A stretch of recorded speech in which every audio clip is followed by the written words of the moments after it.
에스더서 말씀을 우리가 한 달에 한 번씩 총 6번에 걸쳐서 오늘 마지막 시간으로 보게 됩니다. 지난 시간에 있었던 그 말씀을 두 가지 동사를 살펴봄으로 우리가 복습을 하고, 그리고 오늘 본문을 살펴본 다음에 그리고서 이제 전체적인 총 정리를 하고 말씀을 마치도록 하겠습니다. 우리는 지난 시간에 그 구원과 그리고 기쁨의 잔치라는 제목을 가지고 우리가 함께 말씀을 보았습니다. 8장과 9장에 이어지는 본문이었는데, 그 중에서 제가 마지막 부분에 그 시간 관계상 다음 시간으로 넘겨서 말씀을 드리겠다 하면서 9장 2절 부분을 제가 말씀을 잠깐 드렸습니다. 자, 첫 번째 동사가 바로 두려워하다라는 동사입니다. 8장의 맨 마지막 9절과 그리고 9장의 2절과 3절에 이렇게 3번 등장하는 이 동사인데요, 이게 바로 두려워하다라는 말입니다. 두려워하다라는 말은 구약에서 단어가 좀 뉘앙스에 따라서 조금 다르게 쓰입니다. 우리가 하나님을 두려워한다, 우리가 하나님을 경외한다 이렇게 했을 때는 그 경외하다, 두려워하다, 이게 야레라는 그 원어를 성경에서는 사용합니다. 근데 여기서 나오는 그 두려워하다는 것은 파하트라는 이 단어를 사용하고 있는데, 이건 어떻게 두려워하는 거냐? 하나님을 경외하며 두려워하는 것이 아니라, 여러분들 정말 무서운 어떤 그 상황이나 무서운 어떤 그 장면이나 이런 것들을 경험하시거나 본 적이 있습니까?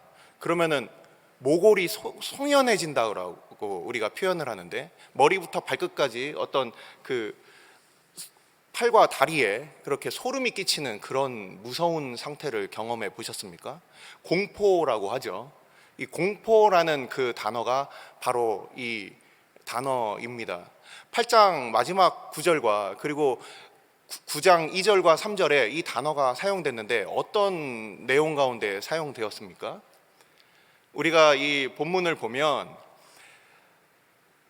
유다인을 제외한 다른 사람들이 유다인들을 두려워하고 있습니다. 우리가 잘 알고 있듯이 하만이 그 유다인들을 다 죽이려고 했을 때 유다인들이 두려워했었는데, 이제는 바뀌어서 많은 사람들이 유다인들을 두려워하고 있다라고 이렇게 표현이 되어 있습니다. 그 유다인들과 함께 살고 있었던 그 사람들도 유다인을 두려워함으로 심지어 그들이 유다인이 되고자 했다라는 거죠. 유다인이 되고자 하는 사람들이 8장 맨 마지막 9절에 나오고, 그리고 9장 2절과 3절에는 어떤 내용이 나옵니까?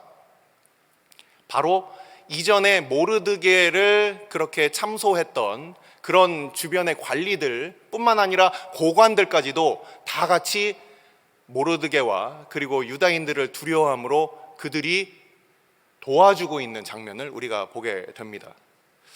자, 유다인들이 뭐 그렇게 갑자기 뭔가 능력이 있어져서, 또는 유다인들이 뭔가 갑자기 군사력이 많아져서 그들을 두려워하고 있을까요? 이 세상은 어느 때에 바로 그리스도인들, 하나님의 백성들을 어느 때에 두려워할까요? 여러분들 주변에 있는 사람들이 우리를 보고 두려워한 적이 있습니까? 우리가 늘 세상을 두려워하고 우리가 늘 세상 앞에 덜덜 떠는 그런 모습으로 혹시 살아가고 있지는 않습니까? 어느 때 세상은 하나님의 백성들을 보고 그들은 두려워할까요? 제가 두 군데 구절을 찾아왔습니다. 신명기 2장과 신명기 11장인데 빨리 찾을 수 있는 분들은 같이 찾으시고, 안 그러면 제가 찾아서 읽겠습니다. 신명기 2장 25절 말씀 제가 읽어드리겠습니다. 오늘부터 내가 천하 만민이 너를 무서워하며 너를 두려워하게 하리니 그들이 내 명성을 듣고 떨며 너로 말미암아 근심하리라 하셨느니라. 아멘. 신명기 11장 25절 말씀입니다. 너희의 하나님 여호와께서 너희에게 말씀하신 대로 너희가 밟는 모든 땅 사람들에게 너희를 두려워하고 무서워하게 하시리니 너희를 능히 당할 사람이 없으리라. 아멘. 이 무서워한다라는 단어는 구약에서 여러 번 사용되는데 어느 때 사용되냐면 다윗이 그가 전쟁터에 임할 때 다윗으로 말미암아서 주변의 모든 나라들이 다윗을 덜덜 떨면서 다윗을 무서워했다, 이렇게 이야기를 하고 있습니다. 하나님의 백성들이 어느 때 세상 사람들이 하나님의 백성들을 무서워하고 하나님의 백성들이 아무 두려움 없이 그렇게 살아갈 수 있을까요? 한 재밌는 얘기를 잠깐 해드리자면 토끼가 산길을 가다가 호랑이를 만났어요. 호랑이가 내가 너를 잡아먹겠다 그랬더니 토끼가 담대하게, 야 호랑아, 너 내가 누군지 몰라? 너 내가 누군지 내가 알려줄게. 너 나랑 같이 한번 가보자. 그래서 호랑이가 너 누군데? 같이 토끼와 호랑이가 같이 길을 갑니다. 토끼가 야 내가 얼마나 강한지 내가 보여줄게. 길 가다가 늑대를 만났어요. 늑대를 만났는데 늑대가 토끼를 보더니 깜짝 놀라서 막 도망을 갑니다. 봤지? 다음엔 곰이야. 곰을 딱 앞에 만났는데 곰이 토끼를 보더니 깜짝 놀라서 또 도망을 갔습니다. 그랬더니 호랑이가 야 정말 너 세구나, 야 내가 너를 못 잡아먹겠다 하고서 도망갔다는 그런 이야기가 있는데, 자, 이 이야기는 무엇을 나타내는 이야기입니까? 누구를 보고 이 다른 동물들은 도망갔습니까? 이 어려운 문제를 자, 토끼 옆에 있던 호랑이를 보고 도망을 갔죠. 우리 그리스도인들은 그런 사람들이에요. 하나님께서 우리와 함께 하실 때 하나님의 백성들은 온 세상 가운데 담대하게 살아갈 수 있고, 이 세상 사람들이 하나님과 함께하는 하나님의 백성들, 말뿐인 교회 다니는 사람들 아니라 하나님과 함께 동행하는 하나님의 백성들을 볼 때 그들은 두려워하게 되어 있습니다. 하나님께서 살아계셔서 그들과 함께 하시고 그들과 함께 그들의 생명을 구원하시고 그들을 도와주시는 것들을 세상 사람들은 다 알아요. 바로 그래서 우리는 이 에스더의 이 말씀을 보면서 하나님께서 그 백성들과 함께 하셔서 이 모든 백성들로 하여금 그들을 두렵게 만드셨다, 이것을 우리는 보았습니다. 뿐만 아니라 또 한 가지 동사가 더 있습니다. 바로 카할이라는 동사입니다. 카할이라는 동사는 어디에 나오느냐, 에스더 우리가 8장 11절에서 제가 지난 시간에 한번 설명을 드렸습니다. 조서에는 왕이 여러 고을에 있는 유다인에게 허락하여 그들이 함께 모여 스스로 생명을 보호하여 각 지방의 백성 중 세력을 가지고 그들을 치려하는 자들과 그들의 처자를 죽이고 도륙하고 진멸하고 그 재산을 탈취하게 하되. 아멘. 그리고 에스더서 9장 2절 그리고 15절, 16절, 18절, 우리가 이 다른 구절들을 보면 다 모였다라고 이렇게 표현이 되어 있습니다. 모였다. 우리 지난 시간에 잠깐 설명을 드렸습니다. 모인다라는 것은 어떤 의미가 되느냐, 지금 우리도 이렇게 수요예배 때 지금 다 같이 모여 있죠. 다 같이 모여 있어요. 그리스도인들이 혼자서 떨어졌을 때는 아무런 힘이 없습니다. 하지만 우리가 성령 안에서, 우리가 믿음 안에서 한 신앙을 고백하면서 같이 모였을 때 하나님께서는 우리 가운데 강함을 주시는데, 근데 이 모여있다, 이 단어가 바로 카할이라는 동사예요. 저도 처음에는 이 본문을 볼 때 그냥 같이 모여서 같이 대적했다, 여기까지만 생각을 했는데, 우리가 이 동사를 좀 더 깊이 있게 보면은 우리 목사님들은 다 아시겠죠. 이미 우리 목사님들은 이미 이 동사가 무엇을 의미하는지 아실 겁니다. 이 동사가 단순히 그냥 시장에서 이벤트 하면 우르르 몰리고 이런 의미가 아니라 부름받아 모였다, 부름받아 함께 모였다, 이런 뜻이에요. 에클레시아라는 이 교회라는 이 신약에서의 이 단어가 바로 밖으로 부름을 받아 모였다. 구약에서는 애굽으로부터 부름을 받아 그들이 밖으로 나왔다, 모였다. 이 카할이라는 바로 이 동사가 바로 구약에서 교회를 나타내는 동사입니다. 하나님의 백성들이 함께 하나님의 백성으로 모였다는 거예요. 바로 우리는 지난 시간에 이렇게 두 가지의 이 동사를 통해서 하나님께서 그의 백성들을 다른 민족들이 하나님의 백성들을 두려워하는 것을 그렇게 우리가 보았고, 그리고 그 백성들이 모여서 함께 승리하고 그리고 함께 기뻐하는 바로 그 잔치의 자리까지 우리는 지난 시간에 함께 살펴보았습니다. 자, 오늘의 본문으로 우리가 함께 들어가도록 하겠습니다. 오늘 본문은 20절부터 마지막까지가 하나의 그 불임절이 그렇게 만들어진 불임절의 성사 관련 이야기고, 그리고 10장의 새 절은 모르드게에 대한 이야기입니다. 이 모르드게에 대한 이야기는 조금 있다가 인물 설명편에서 말씀을 드리도록 하고, 오늘 본문에 있어서 이 앞부분을 잠깐 말씀을 드리겠습니다. 자, 불임절이라는 것은 어떻게 만들어지게 되었느냐? 이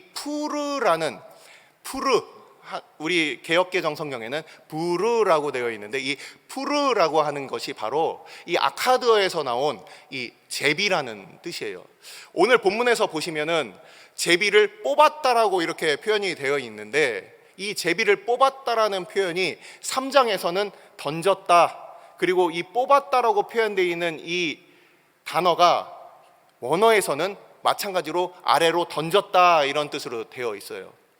그래서 아마도 이 제비는 바로 주사위 모양의 제비였을 것이다, 이전에 설명을 드렸습니다.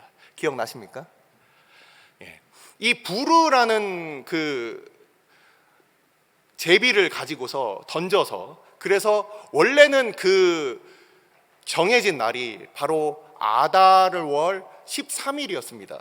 그때 어떤 일이 일어나기로 예정이 되었었습니까? 바로 악한 자 하만, 원수된 하만이 모든 유다인들을 다 진멸하려고 그렇게 정해놨던 날입니다. 근데 어떤 일들이 일어났는지 이제 이 9장 20절부터 마지막 절까지 지금까지 우리가 다 봐왔던 부분들을 요약해서 정리해 놓고 있습니다. 그래서 우리는 이미 다 내용을 알고 있어요. 바로 그 가운데 하나님의 백성들을, 하나님께서 그들을 구원하신 일들을 우리는 잘 알고 있습니다. 자, 제비 또는 주사위, 이것이 갖고 있는, 우리가 오늘날 21세기를 살아가는 현대인으로서 그것을 갖고 있는 우리의 그 이미지는 무엇입니까? 뭔가 우연히 무엇인가 일어난다, 이렇게 생각할 수가 있어요. 제비를 뽑아도 아이 운 좋았네, 주사위를 굴려도 아이 운 나빴네, 이렇게 생각할 수가 있어요. 하지만 이전에 주사위에 대해서 잠깐, 그 제비에 대해서 제가 잠깐 설명을 드렸을 때, 이 모든 것은 다 하나님으로부터 결정이 된다라고 우리는 함께 그 말씀을 찾아서 읽어보았습니다. 우연처럼 보이는 수많은 일들,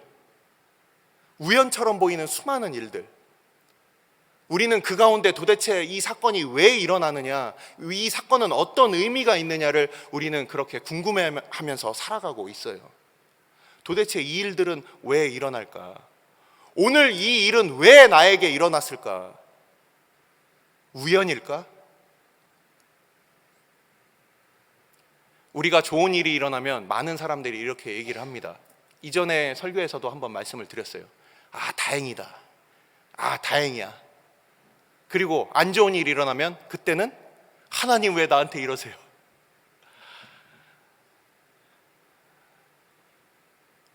왜 우리는 좋은 일이 일어났을 땐 내 탓으로 돌리고 또는 행운 탓으로 돌리면서 안 좋은 일이 일어나면 꼭 하나님 앞에 이렇게 뭔가 따지듯이 우리가 그렇게 생각을 할까요? 자, 일어났던 그 일에 대해서 우리가 그 부르라는 그 주사위를 굴리게 된 그 근본적인 이유를 한번 우리가 생각을 해보겠습니다. 바로 이 모르드게와 함께 이어지는 이야기인데요. 왜 이 유다인들이 왜 죽게 되었을까요? 왜 죽게 되었을까요? 평소에 뭔가 잘못을 했습니까? 아니죠. 누구 때문에 죽게 된 겁니까? 모르드게가 인사 안에서. 자, 그러면 인사하고 살면 되지. 그렇게 혹시 생각하시는 분들 있습니까? 대를 위해서 소를 희생하면 되잖아. 혹시 그렇게 생각하십니까? 모르드게가 나타내는 그 인물은 어떤 인물인 것 같습니까? 바로 믿음의 사람입니다. 하나님 말고는 다른 것을 두려워하지 않고 하나님의 그 말씀 앞에 자기의 목숨을 내어 바치는 사람이에요. 그 사람이 바로 모르드게였습니다. 그가 하나님처럼 신 앞에 그렇게 경배하듯이 그렇게 그 인사를 강요하는 그 앞에서 그는 인사할 수가 없었어요. 고개를 숙일 수 없었고 무릎 꿇지 않았다. 이렇게 성경에선 표현이 되어 있습니다. 우리의 신앙의 그 수준에서 한번 생각을 해 보십시다. 과연 그리스도인으로 살아가는 것, 그리고 끝까지 그 믿음을 지키는 것과 내가 한번 무릎 꿇는 것, 이 사이에서 여러분들은 무엇을 택하시겠습니까? 큰일 일어나지 않도록 그냥 한번 무릎 꿇어주지, 한번 거짓말 해주지, 한번 속여보지, 혹시 그렇게 타협하고 살고 있습니까? 우리의 마음 가운데 끊임없는 그 갈등 가운데 우리는 어떠한 삶을 선택하며 살아가고 있습니까? 근데 이 모르드게는 그냥 하나님 앞에 자기의 신앙을 지키면서 살았던 사람이에요. 그래서 많은 백성들이 다 죽게 되었으니까 이 모르드게가 과연 이기적인 사람입니까? 우리는 이 에스더의 이 결말을 알고 있습니다. 신앙을 지키고 믿음을 지키며 살아가는 것이 얼마나 어려운 것인지를 우리는 알아요. 정말 다른 사람을 위한 배려로 우리가 적당히 타협하고 살아가고 있는지, 아니면 우리의 편의를 위해서, 우리의 이익을 위해서 우리가 타협하면서 살아가면서 마치 다른 사람을 위하는 척 그렇게 하나님 앞에 우리의 마음을 속이고 있지는 않은지 우리는 돌아보아야 합니다. 모르드게는 끝까지 그의 마음을 지켜내고 있어요. 그래서 더 앞장서서 그 민족들을 위해서 그가 기도하고 그것들을 위해서 그가 애통하고 통곡하였던 것입니다. 그랬던 모르드게가 바로 이 9장에서, 우리가 8장에서 모르드게가 결국은 왕의 그 옷을 입고, 그리고 함께 그 왕족의 옷을 입고 그가 높임을 받았고 모든 수상성 사람들이 함께 기뻐하며 함께 그것을 즐거워했다는 것을 우리는 함께 보았습니다. 이 모르드게가 바로 이 10장에 등장을 하죠. 모르드게가 10장에 왜 갑자기 등장하면서 끝날까요? 이 모르드게가 결국 왕의 다음으로 높아졌다라고 이 10장에서 표현을 하고 있어요. 왕의 바로 다음으로 높아져서 그가 나라를 안돈하게 하는 거예요. 그래서 지난번에 말씀드린 바와 같이 크세르크세스, 바로 아하수에로 왕이 헬라와의 전쟁에서 이 나라가 굉장히 위태하게 되었는데 그 왕이 무사히 그의 왕좌를 다 끝내고, 그리고 그 다음 때까지도 아무 문제 없이 이 나라가 평온하게 됩니다. 누구 때문이었을까? 저는 바로 이 모르드게의 이 충성스러운 바로 그의 행적, 다시금 왕이 모든 조공을 받게 되고 127도 중에 하나도 잃어버리지 않고 그가 모든 도를 다 다스리면서 왕에게 손해를 끼치지 않은 바로 그 수습한 것을 우리는 보게 되는 거예요. 그래서 모르드게 한 사람이 바로 그 페르시아, 이 메대와 바사의 총리로 세워짐으로 인해서 이 왕국은 그 전쟁의 그 패배 후에도 그 나라가 바로 바벨론처럼 바로 무너지거나 멸망하지 않고 그 나라가 안전하게 그 모르드게를 인하여서 그 나라가 평온해졌다는 겁니다. 그러면서 이 모르드게는 아까 말씀드린 대로 믿음의 사람이었어요. 그가 바로 왕을 위하여 그의 모든 일을 봉사하였고, 그리고 맨 마지막 구절을 보면 뭐라고 되어 있습니까? 10장 3절을 보시면 많은 형제들에게 그 평강을 전하고 그들의 안위를 그렇게 돌아보았다. 높은 자리에 올랐습니다. 그가 자기를 위해서 살지 아니하고 자기의 왕을 위하여, 그리고 백성들을, 자기의 형제들을 위하여 그렇게 그 힘을 사용했다는 거예요. 많은 사람들이 무엇인가 되기 위하여 그렇게 열심을 다하고 그 무엇인가가 되었을 때는 뭔가 달라집니다. 우리가 무엇인가가 되기 위하여 그렇게 준비할 때는 하나님, 나 이것이 되면 어떻게도 하겠고 어떻게도 하겠습니다, 이렇게 생각하지만 어떤 자리에 오르고 나면 결국 그것이 나 자신을 위한 것으로 사용될 때가 많이 있어요. 하지만 이 모르드게는 끝까지 왕을 위하여, 형제들을 위하여 그렇게 봉사하였다는 거예요. 이게 바로 우리 그리스도인들의 모습을 나타내는 바로 인물이라는 겁니다. 우리는 무엇을 위하여 우리는 살아가느냐? 우리의 왕을 위하여, 하나님의 나라를 위하여, 그리고 우리의 형제된 주의 백성들을 위하여 살아간다는 거예요. 이것을 바로 모르드게는 보여주고 있는 것입니다. 자, 그리고 불임절이 이제 정해진 어떤 구체적인 일들이 있는데, 자, 오늘날에도 불임절은 여전히 유대인들 가운데 그것이 지켜지고 있습니다. 아달월이 바로 12월인데 이게 우리가 지금 가지고 있는 이 태양력과는 다릅니다. 오늘날로 아달월은 2월이나 3월 음력으로 이전에 있었던 이 바벨론의 음력의 12번째 달이었기 때문에 오늘날로 이야기를 하자면 바로 2월 또는 3월에 걸리는 음력 13월입니다. 바로 그때 이 유대인들은 지금도 세계 곳곳에서 그들이 이 불임절을 지킵니다. 어떤 방식으로 지키냐면 13일과 14일과 15일에 걸쳐서 지키게 됩니다. 13일 날 함께 모여서 금식을 합니다. 13일 하루 종일 금식을 해요. 그리고 나서 14일 날 에스더서를 읽습니다. 에스더서를 같이 읽는데 어떤 식으로 읽냐면, 우선 뭔가 이게 쨍쨍쨍쨍쨍 하는 거나 아니면 딱딱딱딱딱 하는 이런 응원 도구 같은 것들을 다 준비해서 같이 모입니다. 그래서 같이 회당에 모이거나 아니면 집에 모여서 같이 그 친척들이나 아니면 친구들이나 아니면 같은 믿음의 공동체가 같이 모입니다. 그리고서 앞에서 이제 이 에스더서를 누군가가 읽어요. 읽다가 하만이라는 이름이 나오면 우 하만 우 하면서 딱딱딱딱딱 이렇게 소리를 내면서 그렇게 읽는다고 합니다. 지금도. 그러면서 이때까지의 어떤 잔치가 주연이었으니까 그들이 함께 즐거워하면서 기뻐하면서 그들이 포도주를 마시고 함께 즐기면서 그렇게 보내게 됩니다. 이게 바로 15일 날 그렇게 함께 먹고 마시고 즐기는데, 자, 오늘 표현을 보시면 어떤 표현이 있습니까? 22절을 한번 보십시오. 이 두 날을 지켜 잔치를 베풀고 즐기며 서로 예물을 주며 가난한 자를 구제하라 하고 있어요. 가난한 자를 왜 구제할까요? 신명기에서는 이 명절 큰 날을 보내는 방식을 하나님께서는 그 백성들에게 신명기 말씀을 통해서 알려주셨습니다. 너희들이 그 큰 날을 그렇게 당할 때는 너희들 주변에 있는 과부와 고아와 그리고 나그네를 그렇게 대접해라. 왜 그렇게 대접을 할까요? 우리는 왜 다른 사람들, 이 가난한 사람들을 구제하며 그들을 돌아보게 될까요?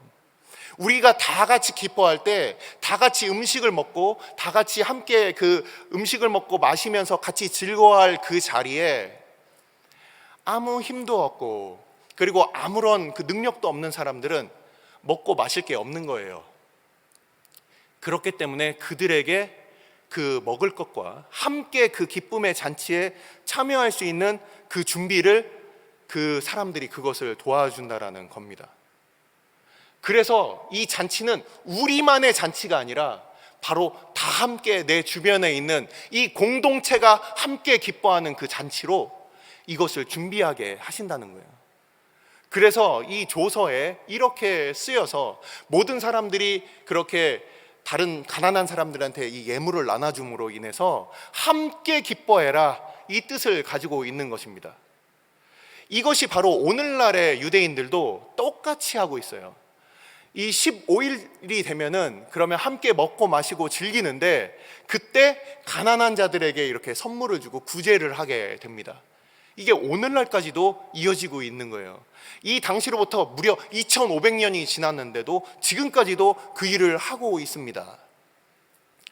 자, 이렇게 부림이라는 푸르라는 그 주사위, 그리고 14일과 15일이라는 이 이틀에 걸쳐서 이것을 지키라고 하는 그 이유는, 그 하만의 하만과 함께 싸울 때, 그때 수산성 밖에 있는 사람들은 14일 날, 13일 날 유대인이 죽기로 했던 날 싸워서 이기고 14일 날 쉬게 되었고, 그리고 수산성 안에 있던 사람들은 어떻게 됐습니까? 수산성 안에 있던 사람들은 13일 날 싸워서 이겼어요. 그래서 500명을 죽였습니다. 그래서 500명을 죽인 다음에 이 아하수에로 왕이 에스더에게 물어봅니다. 자, 500명이 죽었어, 어떻게 할까? 그랬더니 이 에스더가 뭐라고 얘기를 합니까? 내일도 또 한 번 더 똑같이 이렇게 대적들을 죽일 수 있도록 해주십시오. 500명으로 불충분합니다. 그래서 그 다음날 14일까지도 똑같이 그렇게 원수들을 다 진멸하고 15일 날 쉬게 되어서 14일과 15일 이틀을 쉬게 되었습니다. 그래서 이 두 날을 통해서 우리는 부림이라는 복수형, 푸르라는 것이 단수형이고 부림 하면은 그게 복수형이 되는데, 이 두 날을 이렇게 오늘날까지도 지키고 있다는 겁니다. 자, 우리 명절도 아닌데 목사님 왜 이렇게 열심히 설명을 하십니까? 우리도 뭐 앞으로 지켜야 됩니까? 그렇지 않아요. 근데 왜 제가 이렇게 이 불임절에 대해서 말씀을 드리냐면, 이 불임절을 뭐라고 얘기를 하고 있는지 한번 보겠습니다. 불임절을 28절을 보시면 각 지방, 각 읍, 각 집에서 대대로 이 두 날을 기념하여 14일과 15일을 기념하여 지키되, 이 불임일을 유다인 중에서 패하지 않게 하고 그들의 후손들이 계속해서 기념하게 하였더라, 이렇게 되어 있습니다. 27절을 보시면 그 장소, 28절에선 장소와 때에 대해서 얘기가 나오고 있고, 27절에는 그 불임절을 지킬 사람을 얘기를 하고 있어요. 자기들, 이 당시에 있었던 그 사람들이에요. 이 에스더와 모르드게로 말미암아서 구원을 얻은 사람들과, 그리고 자손들, 그 이후에 태어날 사람들을 말합니다. 그리고 자기들과 화합한 자들, 이것이 바로 유대교 밖에 있다가 유대교 안으로 들어온 새로 믿은 사람들, 새로 그 안에 들어온 사람들에 대한 이야기예요. 유대인만의 잔치가 아니라, 유대인뿐만 아니라, 유대인의 자손들뿐만 아니라 믿음 안에 한 백성이 된 사람들이, 그 사람들이 지켜야 될 명절로 이렇게 이야기를 하고 있다는 겁니다. 자, 오늘날 우리는 불임절을 지키지 않아요. 하지만 여기서 우리는 기념한다라는 이 단어를 한번 보시기 바랍니다. 이 기념한다라는 이 단어, 짜카르라는 단어입니다. 짜카르. 이 단어가 기념하다라는 뜻인데, 오늘날 우리는 성탄 예배가 곧 있죠. 성탄절이 곧 다가옵니다. 우리는 성탄절을, 우리는 매년 이 성탄절을 기념하는 거예요. 기념하다. 이 기념하다라는 말이 이제 영어로 celebrate라는 그 단어를 사용합니다. 그래서 많은 사람들이 이 단어를 기념하다, 기리다, 이 단어보다 축하한다라는 뜻으로 많이 쓰기 때문에 요즘은 뭐 축하한다는 말을 많이 쓰지만, 기념한다라는 말이 더 본래적인 뜻에 가까운 뜻이라고 생각을 합니다. 이 기념하다라는 말을, 이게 어떤 의미냐면, 방금 말씀드렸듯이 유대인들이 지금도 13일에 금식을 해요. 그리고 14일 날 이 말씀을 읽고 이 악한 원수에 대해서, 그리고 그 원수로부터 구원하신 하나님을 기억을 해요. 그리고 이 15일 날 그들이 함께 먹고 마시면서 즐거워해요. 이것을 똑같이 자기들도 그 역사의 현장 가운데 자기들이 서 있는 것처럼 그렇게 그것을 내 것으로 만든다는 거예요. 우리가 예수님이 오신 것이 그냥 멀리서 축하합니다 이런 뜻이 아니라, 바로 그 주님이 오신 것이 바로 오늘날 우리에게, 우리 자손에게, 그리고 밖에 있던 이 백성들이 이 구원의 이 백성들이 되어서 이 땅에 오신 주님을 함께 그것을 우리가 경험한다라는 것이에요. 그것이 바로 우리 성탄절의 의미입니다. 마찬가지로 우리가 주일에 함께 모여서 예배하는 것, 이전부터 그 사도시대부터 우리는 이 주일에 함께 모여서, 안식일이라고 하는 토요일이 아니라 우리는 주일에 함께 모여서 이렇게 예배하는 이유는 무엇입니까? 바로 그 믿음으로 하나님 앞에 주의 친 백성이 된 바로 그 초대 교회의 하나님의 백성들이 모였던 그것을 우리가 매주 함께 모여서 하나님께서 우리의 하나님이 되시고 우리가 하나님의 백성 된 것을 우리가 기념하는 거예요. 바로 그것이 남의 이야기가 아니라 내가 하나님의 백성입니다, 이것을 매주 우리는 그것을 믿음으로 고백하고 하나님을 기뻐하는 것이 바로 우리의 예배라는 거예요. 이 기념하다. 그래서 너희는 이것이 그때 그 구원이 옛날에 우리의 기억의 한 끝편에 있는 그 파편으로 잊혀지는 것이 아니라 오늘날에도 그 믿음과 그 구원을 기억해라. 바로 이 에스더와 모르드게로 말미암아 하만으로부터 이 구원이 없었다면, 그랬다면 바로 예수님도 태어날 수 없었고 이 모든 유대 민족들이 다 사라져서 이렇게 지금까지 이 믿음이 오늘날 우리에까지 이렇게 이어질 수 없었던 그 절체절명의 그 위기 상황 가운데 하나님께서 구원하셨다, 너희를 구원하셨다, 너희 조상들을 구원하신 것 뿐만 아니라 오늘날 우리가 지금 이곳에 있는 바로 그것이 하나님의 구원 때문에 우리가 오늘 있는 것이다, 이것을 계속해서 기억해라. 그것을 너의 것으로 삼아라.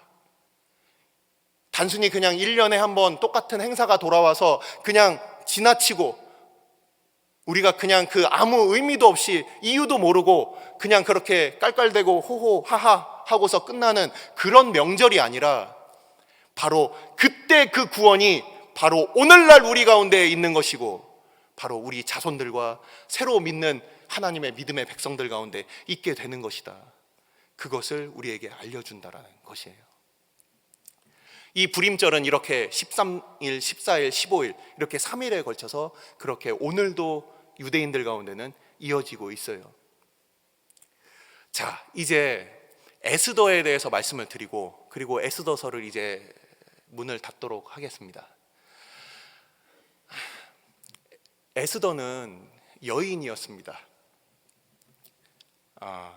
당시에 여인들이 주목받지 못하던 시대였던 것은 우리가 다 알고 계시죠.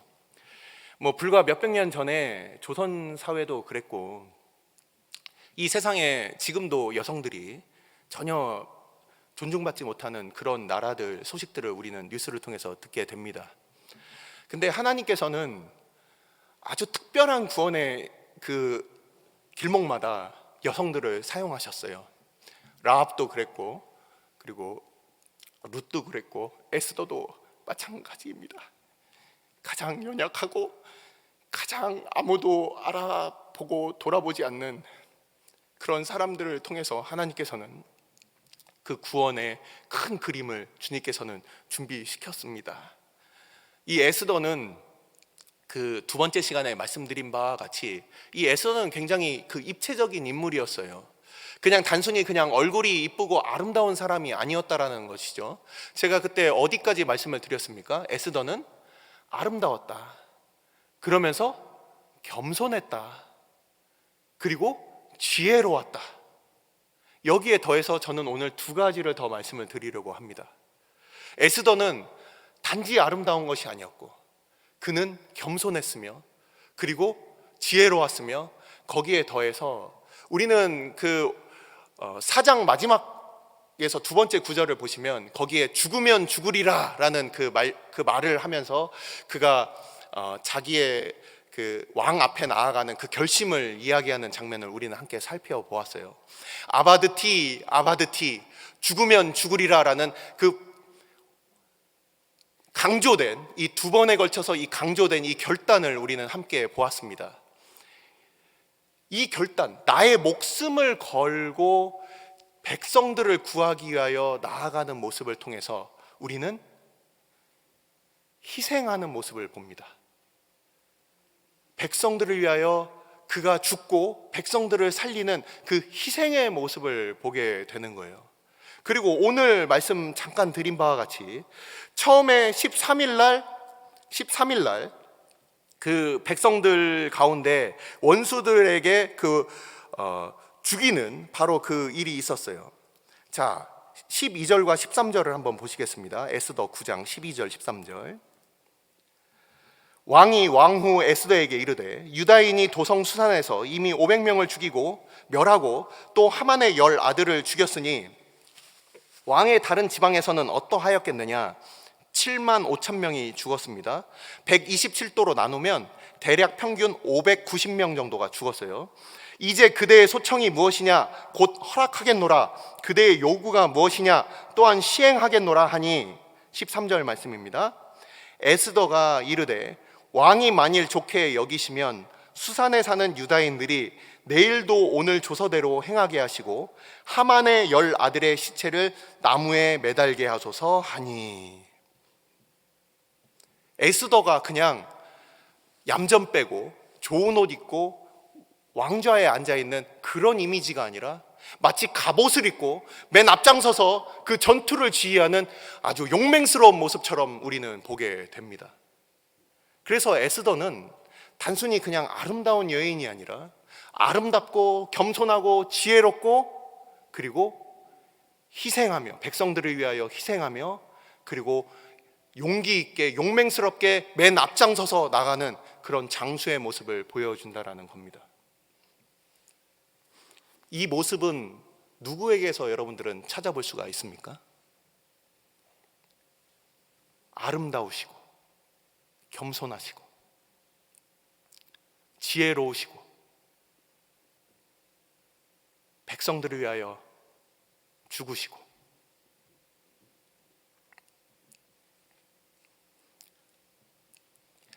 우리를 위하여 사단을 그 멸하시는 그 모습, 바로 우리 주님의 모습, 그것을 보여주고 있는 여인입니다. 이 여인을 통해서 하나님께서는 구원을 베푸셨어요. 그리고 이 백성들이 그 앞에 다 살게 하셨어요. 우리는 이 에스더서를 단지 페르시아에 있었던 어떤 한 여인의 이야기가 아니라 이 에스더서에 숨겨져 있는 바로 우리 주님의 구속의 그 이야기를 우리는 이 인물을 통해서 이렇게 언뜻 볼 수가 있게 되는 겁니다. 그래서 구약의 수많은 그 예표들 가운데 이 에스더서를 통해서 우리는 우리 구약에서 오실 주님에 대한 그 예표를 숨겨놓은 바로 그런 책이다, 우리는 보게 되는 거예요. 뿐만 아니라 이 에스더서에 있는 또 한 가지 신학적인 포인트가 있습니다. 그것은 무엇입니까? 바로 멸망의 날이 구원의 날이 된다. 뭔가 이상하지 않습니까? 멸망의 날이면 멸망의 날이고 구원의 날이면 구원의 날인데 이것이 함께 온다라는 거예요. 이게 바로 구약 전반적으로 등장하는 주의 날 신학입니다. 주의 날, The Day of the Lord라고 하는 주의 날, 주님의 날. 주님의 날이 바로 이곳에 임할 때, 그때 하나님의 백성들은 구원을 얻게 되고 하나님을 대적하는 원수들은 다 멸망하게 되는 바로 그 날이 바로 우리 주님 오실 바로 그 날이라는 것이에요. 우리가 바로 이 주의 날을 기다리는 사람들이에요. 이 주의 날이 도대체 그럼 목사님 오늘날 우리의 삶과 어떤 상관이 있습니까? 혹시 이렇게 물어보신다면 이전에도 한번 계시록 말씀을 통해서 한번 말씀을 드렸습니다. 만일 우리의 삶에 있어서 최종적인 승리가 우리에게 있어서 분명하다면 우리는 어떻게 살 것인가? 어느 편에 설 것인가? 이것에 대한 답이 분명히 나오는 거예요. 유다인의 편에 섰던 사람들은 다 구원을 얻었고, 유다인을 대적했던 사람들은 다 멸망했어요. 우리가 나중에 주님 오실 때 마치 지금 기회주의자처럼 이 세상에 발붙이며 살 것인가, 아니면 하나님 나라의 백성인 척 살 것인가, 그런 박쥐처럼 그렇게 살아가는 것이 아니라, 만일 1945년에 해방이 있다고 그것을 분명히 알았다면 과연 이 수많은 사람들이 친일을 했을까? 끝까지 우리가 나중에 반드시 승리한다는 그것이 우리에게 주어져 있다면 오늘날 우리의 삶의 태도는 분명하게 그것이 결정되는 것입니다. 최종적인 그 결말을 우리가 믿지 못하기 때문에 오늘날 우리의 주저주저하는 모습이 나오게 되는 거예요. 최종적으로 주님께서 다시 오실 때 그냥 나는 구원이라는 것 하나 그냥 보험처럼 들어놓고 오늘 이 땅에서 내 맘대로 살아가는 그런 모습으로 살고 있다면 착각하지 마십시오. 그것은 거짓 믿음입니다. 그냥 기계적인 구원이라고 하나님을 향한 그 하나님의 백성으로서의 분명한 색깔도 없이 그렇게 살아가면서 그러면서 마치 그리스도인인 척하는 것, 우리는 혹시 그렇게 살고 있진 않는지, 우리는 이 주의 날을 우리가 기억하면서 우리는 과연 오늘의 삶을 어떻게 살 것인가, 그것을 우리는 돌아보아야 한다는 것입니다. 자, 이제 마지막으로 마무리를 하겠습니다. 자, 에스더라는 이름이 어떤 의미를 가졌다고 했습니까? 에스더라는 이름이 별이라는 뜻이었죠. 별. 이 별이라는 이름을 가졌어요. 그 도금향이라는 하다사라는 그 이름이 꽃이 그 진달래꽃처럼 생겼고 그게 별처럼 생겨서 별이다, 뭐 이런 얘기도 하지만 성경에서는 어떤 별에 대한 이야기를 많이 합니다. 별에 대한 이야기가 어디 나와 있을까요? 베드로후서, 이제 곧 우리가 보게 베드로후서 1장 부분에 나와 있습니다. 베드로후서 1장 부분을 한번 찾아볼까요? 베드로후서 1장 19절 말씀입니다. 베드로후서 1장 19절 말씀. 베드로후서 1장 19절 말씀입니다. 또 우리에게는 더 확실한 예언이 있어 어두운 데를 비추는 등불과 같으니 날이 새어 샛별이 너희 마음에 떠오르기까지 너희가 이것을 주의하는 것이 옳으니라. 자, 한 구절만 더 찾아보겠습니다. 이건 다 같이 한번 찾아볼까요? 마지막으로 찾는 거니까 같이 한번 찾아보겠습니다. 요한계시록 22장 16절 말씀입니다. 이미 잘 알고 계시는 말씀이죠. 요한계시록을 보면 1장, 2장, 3장에 등장하면서 우리 주님께서 영광스러운 모습으로 교회 가운데 나타나시는 모습을 우리가 볼 수 있는데, 그 손에는 7뼈를 들었다, 이렇게 표현을 하고 있어요. 7뼈를 들었다. 그 7뼈를 그 별을 우리에게 주겠다, 이렇게 표현을 하는 그 부분을 요한계시록 1장, 2장, 3장에서 우리는 찾아볼 수가 있고, 우리 요한계시록 22장 16절 말씀 다 같이 한번 읽어보겠습니다. 찾으셨으면 시작. 나 예수는 교회들을 위하여 내 사자를 보내어 이것들을 너희에게 증언하게 하였노라. 나는 다윗의 뿌리요 자손이니 곧 광명한 새벽별이라 하시더라. 아멘. 자, 별이라는 그 이름에서 너무 확대 해석하는 거 아니냐, 이렇게 생각할 수도 있어요. 저도 그렇게 생각을 했습니다. 별이라는 이름이 갖고 있는 의미가 성경에서는 그 가지고 있는 그 뉘앙스들이 꽤 많은데 다 말씀드릴 수는 없고, 우리가 이제 곧 크리스마스가 다가오니 동방박사들도 한번 잠깐 말씀을 드리고 지나가겠습니다. 동방박사가 어디에서 왔는지 연구를 해보니까 이게 원어로 마고스라고 해서 박사라는 이름을 마고스라고 썼어요. 이 마고스라는 게 이 천문학자, 천문학자, 이 점성술사들을 얘기를 합니다. 이 별을 보고 그것을 연구하는 사람, 점을 치는 것까지는 아니고 연구하는 사람을 얘기를 해요. 이게 바로 페르시아에 있었던 마기라는 사람들이에요. 그래서 이 동방 박사들이, 많은 학자들이 뭐 아라비아에서 왔다 또는 뭐 동방 어딘가에서 왔다 이렇게 하지만 실제 연구된 부분들을 보면 그 명칭이나 그 장소가 아마도 우리가 이번에 읽은 이 바사 왕국에서 왔을 것이다. 자, 별이라는 것은 누군가의 길을 알려주고 어디로 가야 될지를 알려주는 것이 바로 별입니다. 우리가 이 당시에 지금처럼 나침판이 없고 그리고 GPS가 없었던 시절에는 그 밤에 동서남북, 해가 지고 난 다음에 동서남북을 알 수 없을 때 바로 북극성을 보고 그 방향을 정했어요. 어디로 가야 할지 그것을 알려주는 지표가 되었던 것이 바로 별이었습니다. 자, 별과 같은 이 제목을 말씀드리고 마치겠습니다.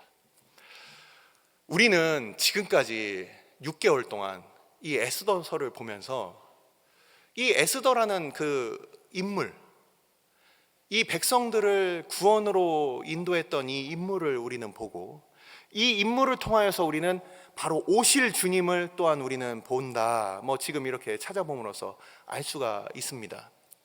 맨 처음 시간에 이 에스더서를 말씀을 드리면서 우리 많은 성경을 연구하셨던 분들은 아실 거예요.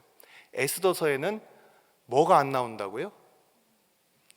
그렇죠. 하나님의 이름이 안 나오죠. 하나님의 이름이 한 군데도 나오지 않아요.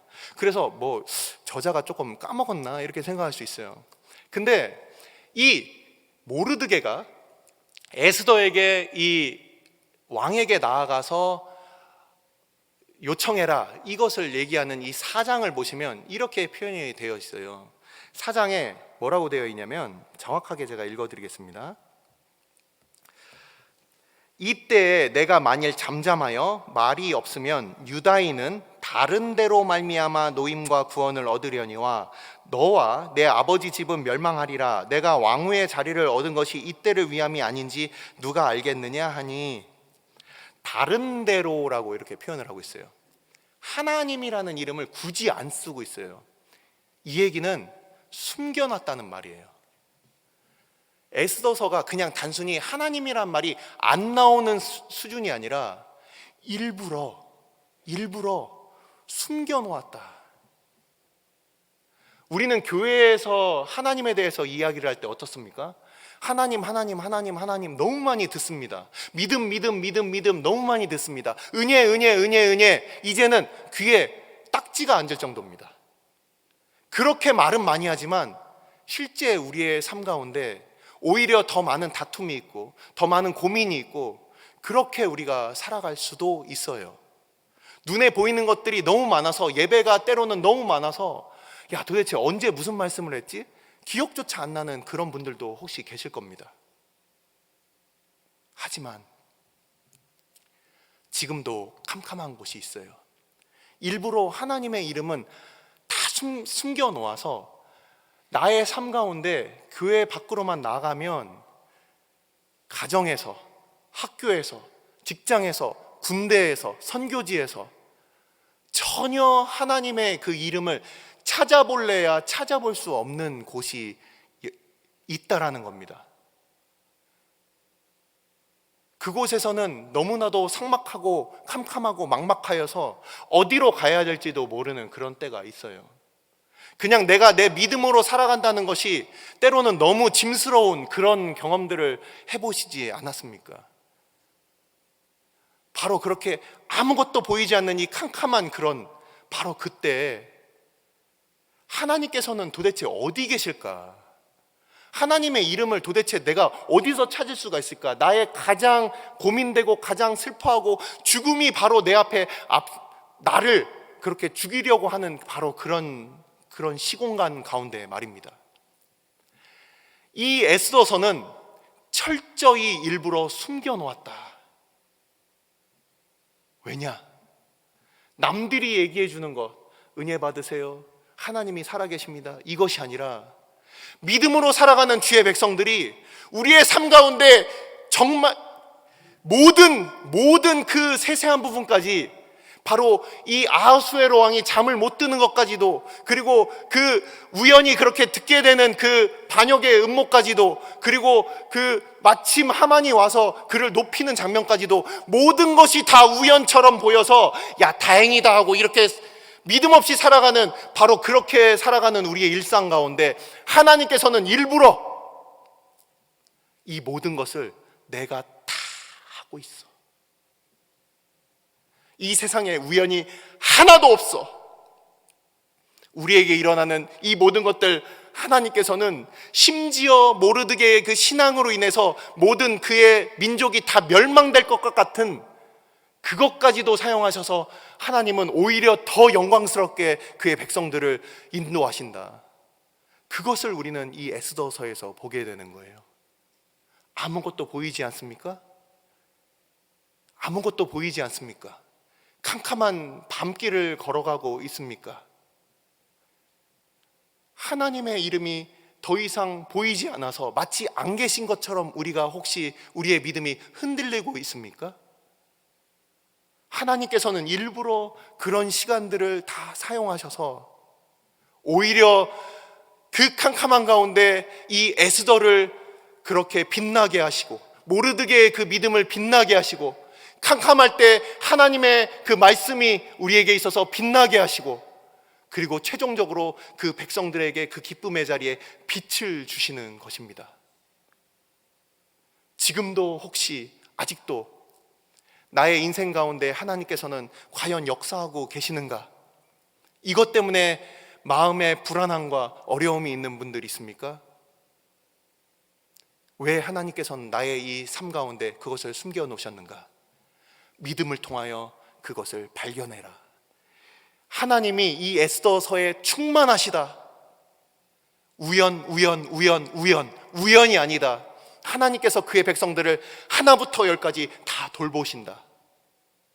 이것을 믿음의 눈으로 볼 때 이 에스더서에서는 우리는 하나님의 모든 것 가운데 일하시는 그 일하심을 보게 되는 겁니다. 우리의 삶 가운데 모든 것 가운데 일하시는 바로 그 하나님을 우리가 보게 되는 것입니다. 기도하시겠습니다.